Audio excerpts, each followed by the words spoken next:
Hey guys, Joe Madden here of the Joe Madden Sports Podcast. I'm joined this morning by Cab at Dabby Cab on Twitter, the host of the Nightcap on Pub Sports Radio. Cab, how's the morning treating you? Oh, it's going good. It's going good. How about yours? You having a good Tuesday? Was Monday good? Yeah, Monday was a good Monday. We've got the Calgary Flames playing tonight. So it's definitely a day I'm looking forward to. But we're going to talk some MLB this morning, and I'm excited to do it with you. I know you've got all the games broken down for the day, but which one do you want to start with? We're going to talk about a couple of them here. The first one I'm thinking about looking at right here is the Astros versus the Guardians. We've got Zach Plesac on the mound for Cleveland. He's one of those guys. He's only been around for a few years. This year he's sitting at a 4.42 ERA. He's a career 3.98 guy. He's one of those people that I think we're really going to see regression out of quick, even though he's young. I think we're going to see it this year. Right now, he's got 23 strikeouts on the season with 12 walks, which that's anybody who knows like strikeout to walk ratio. That's bad. Yeah. And as a former pitcher, walking people makes it makes my stomach turn when I watch people walk other hitters. It's infuriating. And so he's one of those guys. He's going to give up some walks. His whip's way up because of those walks. It's at a 1.34 this year. His last three outings, Plesac has gone 6 innings, and 5 innings. He's given up 6 hits, 5 hits, and 5 hits. So, he's getting touched. He's giving up about a hit per inning. Well, you add in a walk, right? You add in 2 walks. Those hits become a whole lot more detrimental to him. And, the Astros, they've been swinging it. They might not be one of the teams putting up like a ton of runs, but everybody saw him hit five home runs in that one inning the other day, right? Yeah, You see absolutely. That was insane. Yeah, I've never seen anything like that. So point is they're seeing the ball well right now. Their home runs are up, their slugging percentage is up. And I don't ever want to bet on a team just because I think, oh, they're going to hit home runs, but it's in the making here. Like he walks people, they've been hitting some long balls. And my thing is with Zach on the mound, if he's going to walk a couple people, one swing or 2 swings, we could be looking at, a 5-run game. And on the flip side of it with the Astros, you've got Valdez on the mound. Valdez, I think he's great. He's sitting at a 2.68 this year. He's a 3.6 career guy. Hitters are only hitting 230 off of him right now. They hit 230 off of him in his career. He's one of those guys that'll give up some hits, but then he'll turn around and get the double play. He pitches to contact very well when he wants to. Last 3 games, 7 innings, and 6 innings. So he's getting a little deeper than the 5th inning, like some starters. He's getting into the 6th, 7th inning, which is great. And he only gave up 1 run, and 2 runs his last 3 starts going through 7, 7, and 6. He's kind of one of those workhorses. He's going to get you through 7 innings, very likely, and give up 1 or 2 runs tops. And with the way the Astros have been swinging the bat and the fact that they got stomped yesterday by the Guardians, I really like this run line. So I took the Astros minus 1.5 runs. It's plus 105. I usually try and find plays. I don't like the run line in baseball. I'm sure you could probably tell me about that with hockey too, but these run lines, man, they're really, really, really tricky sometimes.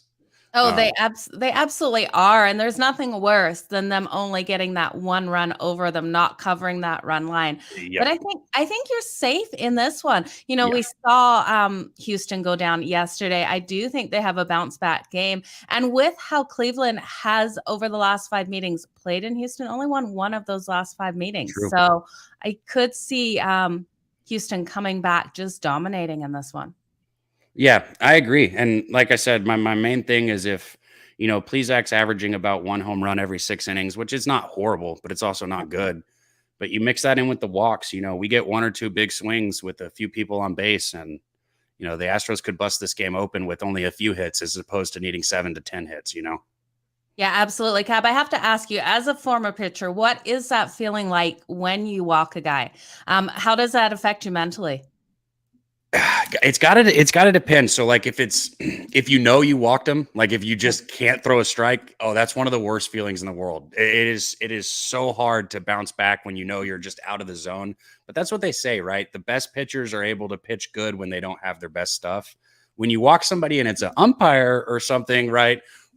We've seen these umpires, that's a little different. It can just get you a little mad. You can get back in the zone. But yeah, if you're really struggling, if you see a guy who walks somebody and then he throws a ball to the next hitter, that guy's struggling. And if you're somebody who likes to live bet, maybe look at it, because when somebody can't find the zone, I mean, these are professional hitters and they're going to do what they're supposed to do.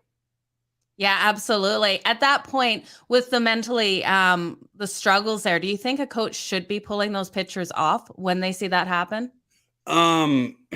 It's such an interesting topic, because I know I told you this last time, but baseball is not new to me at all, but betting baseball is new to me. Right. Yeah. And, you really notice some of these coaches, like, who was it that I was watching? Carrasco. It was Cookie Carrasco. I had the Mets and it was the fourth inning and they were up, I want to say 4-2 or 4-1. And I could see him start to fall apart. He walked somebody, he gave up a double in the gap, ended up getting out of the inning with only giving up one run. But I had some friends over. I said, if they don't take him out, he's going to blow up next inning. And he did exactly that. And it was like torture just watching the coach leave him out there. But I think the reason is pitch count. Okay.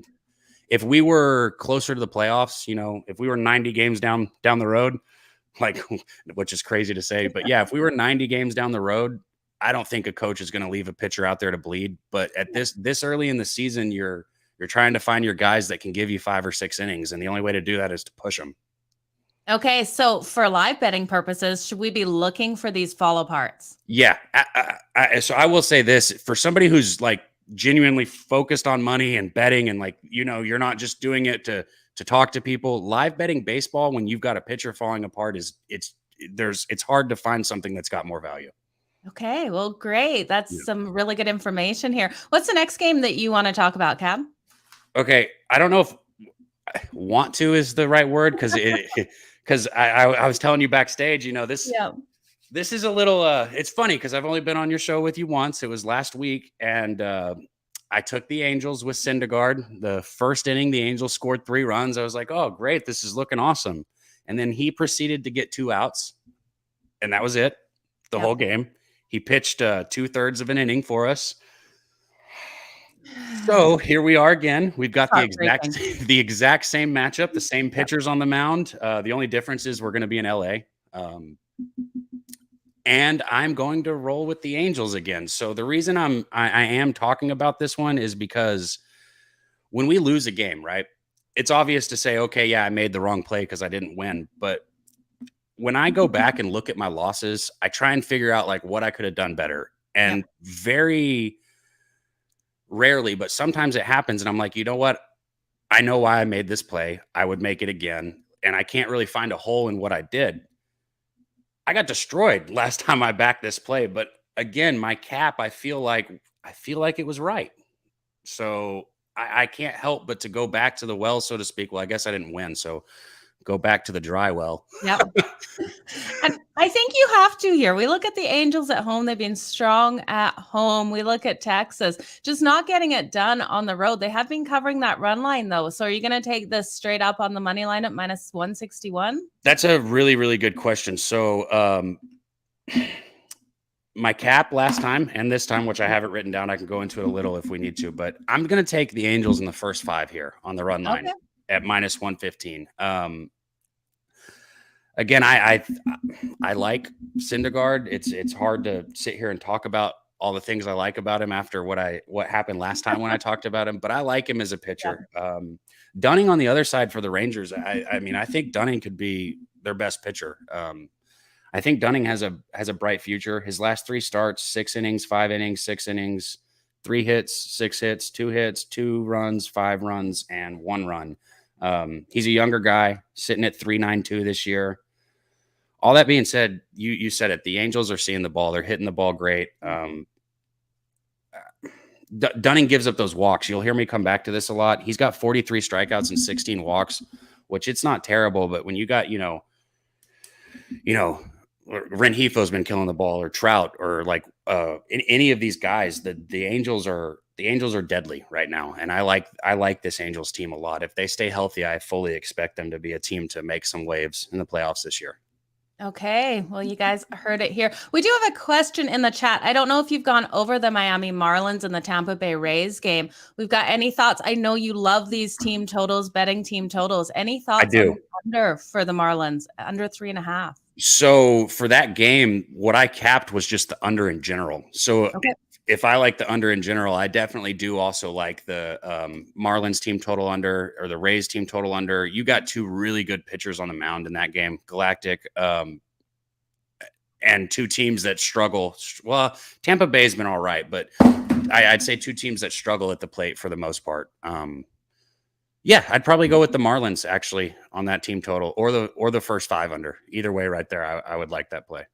Yeah, definitely is going to be a low run game in that one. The books have the total for the full game at 6.5, and I have a pitching duel there. So that's for sure. Those 6.5 games are those totals are so interesting, because it's like, I love attacking the 7.5s with like a team total over if I find an angle I like. But those 6.5s, I mean, if you pay attention, those actually stay under more than they don't. Like when you see that 6.5 total, like really take a good look at that game, because it says a lot to put a total at 6.5 for a Major League Baseball game.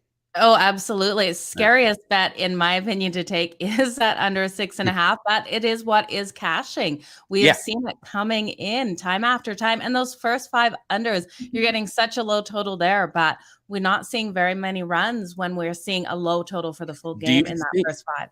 Do you think, and I know this is kind of off topic, but do you think that people, like, because I'm noticing it, right? Do you think that hitters are starting to see the ball better, or do you think that whatever they were saying about the humidity with the baseballs is real? Because we're starting to finally see runs this past week or so. Yeah, I think with the weather heating up, we are seeing the difference coming in here. So something to look at if we have a cold weather snap, to look at those unders more than the overs. Well, and that's the actual baseballs. So they were talking about these new baseballs that they have, like they're supposed to expand, like like as it gets warmer, the ball is supposed to expand and it's supposed to travel. Because I mean, at the beginning of this year, I keep saying it looked like they were hitting wet socks. Oh, absolutely. Yeah. It's crazy. It really is. And you've got to wonder if that trend just stayed going, what the MLB was going to do, because fans, they like the higher scoring games. So, and it's like, it's weird too, because it's like you don't want it like it was in 2019, but you don't want every game to be a 7.5 or a 6.5 and go under either, right? Absolutely. Absolutely. That's not going to keep the fans in the stands. That's for sure. And MLB really needs to focus on that. Do you have another game you want to go over, Cab? Yeah, I can't. Well, I'll touch on this quickly on this one, because it's not necessarily a full game cap. I do also like the Cubs and the Reds game, but I'll look at this one. So last week, when Burns was on the mound, I took the Braves team total. Burns is one of the best pitchers in baseball. He's electric. He's got amazing stuff, but he has been leaving the ball over the middle of the plate. So this year he's given up only 35 hits. 8 of them are home runs. Okay. And if you do the math on that, you can't be giving up that percentage of your hits as home runs, right? It's just way too many. And all that being said, this is one of those 6.5s. San Diego, you won't find what the Padres are doing in the metrics. I was just talking to my buddy Moose about this. They find a way to get runs in. They scratch the runs across. They get them on. They get them over. They get them in.